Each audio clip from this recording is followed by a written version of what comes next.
Hello class. तो कल के लेक्चर में हमने कवर किया था consumer protection act 2019, who is a consumer और कंज्यूमर राइट्स। ये तीन टॉपिक हमने कल में कवर कर लिया था। आज का हमारा जो टॉपिक है वो है कंज्यूमर रिस्पॉन्सिबिलिटीज़। ठीक है, तो जैसे कॉन्स्टिट्यूशन में फंडामेंटल राइट्स के बाद फंडामेंटल ड्यूटीज़ आती हैं, वैसे ही कंज्यूमर प्रोटेक्शन एक्ट में कंज्यूमर के राइट्स के बाद हमारा आता है कंज्यूमर रिस्पॉन्सिबिलिटीज़, कि अब कंज्यूमर की कौन कौन सी रिस्पॉन्सिबिलिटीज़ है। ठीक है, आइए जानते हैं। The consumer protection act empowers consumers to fight against unfair trade practices adopted by sellers. However, consumer rights alone are not sufficient unless consumers are also understand and perform their responsibilities. ठीक है, तो वहाँ यहाँ पे same चीज़ लिखा हुआ है कि कंज्यूमर को अपने अनफेयर ट्रेड प्रैक्टिसेस के जो सेलर्स के द्वारा अडॉप्ट किया गया है उसके खिलाफ आवाज़ उठानी चाहिए। और जो कंज्यूमर राइट्स अकेले सफिशिएंट नहीं है अनलेस कि जब तक कंज्यूमर अपने रिस्पॉन्सिबिलिटीज़ को भी परफॉर्म ना करे, उनको अंडरस्टैंड ना करे। ठीक है, तो आज हम लोग समझेंगे वही consumer responsibilities. Consumer protection can be achieved only when both rights and responsibilities go hand in hand.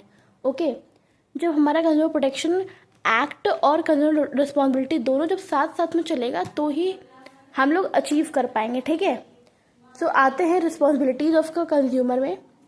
इसमें हमारे कुछ 10 पॉइंट्स दिए गए हैं जो कि हम लोग कवर करेंगे। पहला जो हमारा पॉइंट है वो बी अवेयर का है।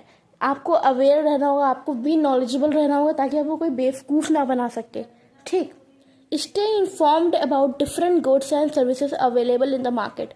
आपको हर प्रोडक्ट की इन्फॉर्मेशन होनी चाहिए, आपको हर गुड्स के बारे में पता होना चाहिए, आपको सर्विसेज के बारे में पता होना चाहिए ताकि आप वाइज चॉइस बना सको अपने सामान को खरीदने के पहले।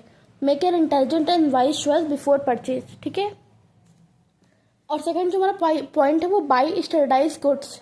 ठीक है, इसका मतलब है जैसे कि अगर आप कोई इलेक्ट्रॉनिक सामान ले रहे हो तो उसमें होना चाहिए कि आपका ICCI का मार्क लगाना चाहिए। अगर आप कोई फूड प्रोडक्ट ले रहे हो तो उस पर FPO का होना चाहिए। अगर आप कोई गोल्ड का सामान ले रहे हो, कोई ज्वेलरी ले रहे हो तो उसमें हॉलमार्क का होना चाहिए। ठीक है, तो पढ़ते हैं। Purchase only certified products to ensure quality and safety. अगर आप कोई लोकल सामान ले रहे हो अगर उस पर कोई मार्क नहीं है तो आप उसको कंप्लेन करने से आप नहीं कंप्लेन कर सकते, बिकॉज आपको उसका कोई प्रूफ ही नहीं है कि हाँ आपने ये सामान लिया, ऐसा कोई प्रूफ नहीं है आपके पास। ठीक है, तो वही यहाँ पे लिखा है कि आप स्टैंडर्डाइज गुड्स लीजिए, क्वालिटी वाले गुड्स लीजिए ताकि आप हमेशा सेफ रहें। आपको अगर कोई दिक्कत हो तो आप कंप्लेन कर सकें। ठीक है, learn about risk, understand risk associated with products and services, follow manufacturers instruction to use good safely. मतलब आपको अगर कोई भी गुड्स लेकर आते हो तो आप जो मैन्युफैक्चरर इंस्ट्रक्शन जो आपको दिया हुआ, जैसे आप एक वॉशिंग मशीन लेकर आए तो उस पर इंस्ट्रक्शन दिया रहता है कि आपको इतने टेम्परेचर पे ये काम करना है, आपको इतने टेम्परेचर पे ड्रायर करना है, आपको इतने टेम्परेचर पे उसको वॉश करना है। तो वही दिया हुआ है कि आपको उसकी इंस्ट्रक्शन को फॉलो करना चाहिए ताकि आप रिस्क से बचे रहो, आपको कोई दिक्कत ना हो अपने गुड्स को यूज़ करने में। ठीक है, चौथा पॉइंट हमारा है रीड लेबल्स केयरफुली। मतलब जो लेबल है उस पर हम जो भी उस प्रोडक्ट पे हम लोग उसको कुछ अच्छे से पढ़े, उसका एक्सपायरी डेट पढ़ ले, उसके इंग्रेडिएंट्स को चेक कर लें, उसका नेट वेट। जैसे बहुत लोग को ना एलर्जी होती है बहुत सारी चीज़ों से, जैसे कि किसी को सोए से एलर्जी होती है, किसी को मिल्क प्रोडक्ट से एलर्जी होती है। तो अगर आप वो कंटेंट नहीं पढ़ेंगे, आप उसका इंग्रेडिएंट नहीं पढ़ेंगे कि उसमें एलर्जी में उसमें सोया पड़ा हुआ है, उसमें मिल्क पड़ा हुआ है, और आपने उसको कंज्यूम कर लिया, अगर आपको एलर्जी है तो आपको दिक्कत होगा।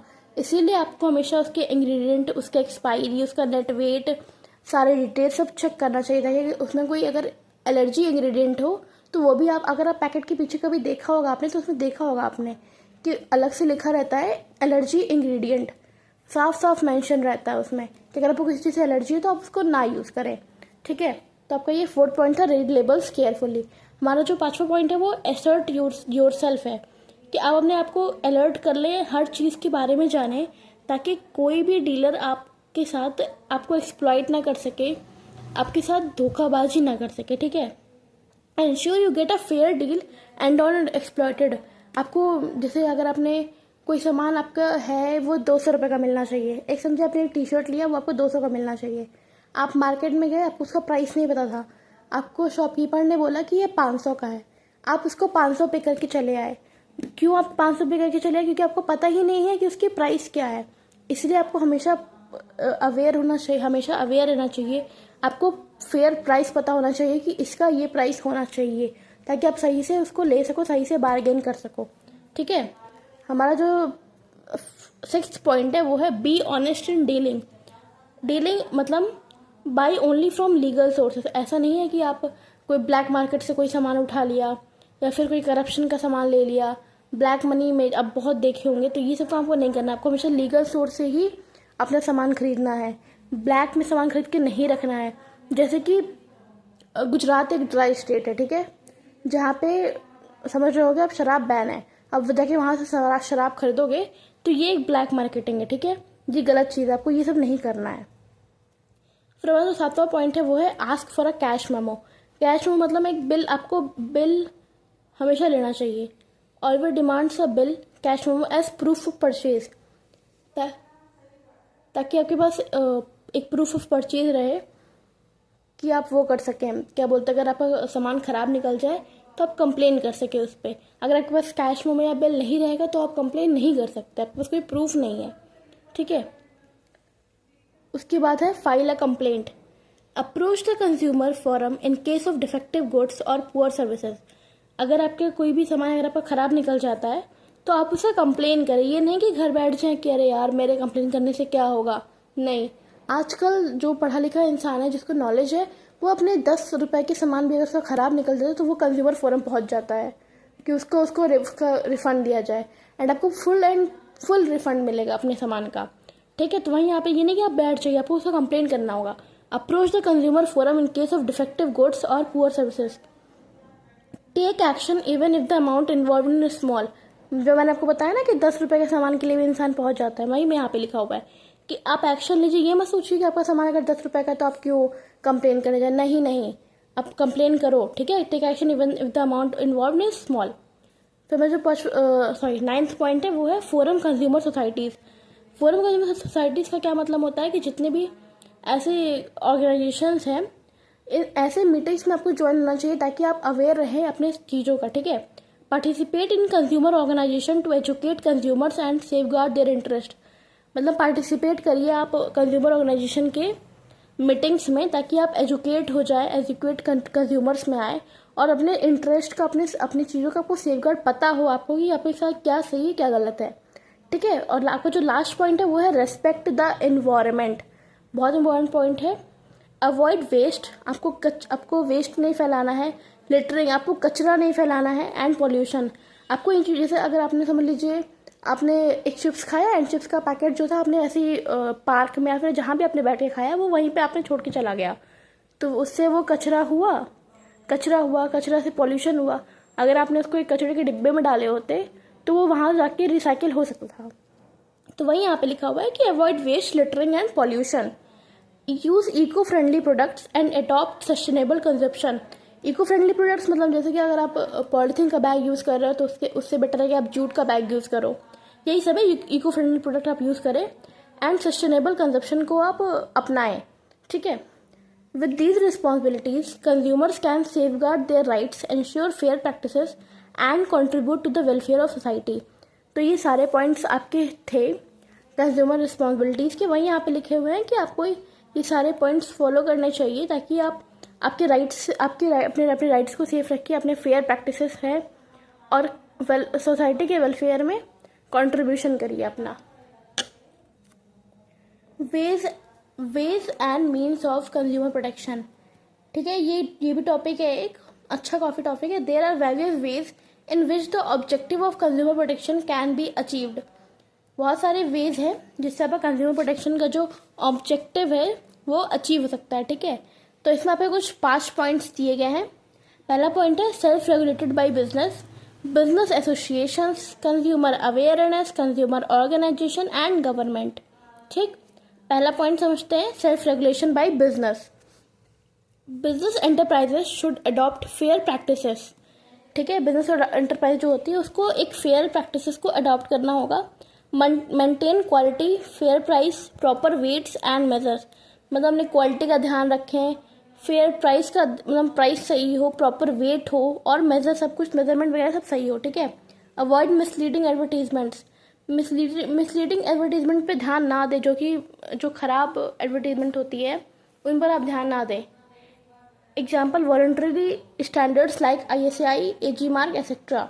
ISI आपको पता होगा इलेक्ट्रिक अप्लायंसेस के लिए होता है, तो वही यहाँ पे लिखा हुआ है कि आपको ये सब चीज़ें फॉलो करनी चाहिए, फेयर प्रैक्टिसेस होनी चाहिए, आपको पूरा मेंटेन, आप क्वालिटी वगैरह सब मेंटेन रहे।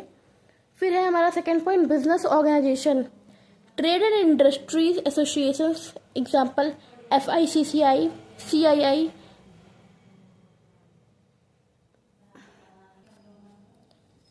Issues codes of conduct. They guide members to avoid unfair trade practices and safeguard consumer interest.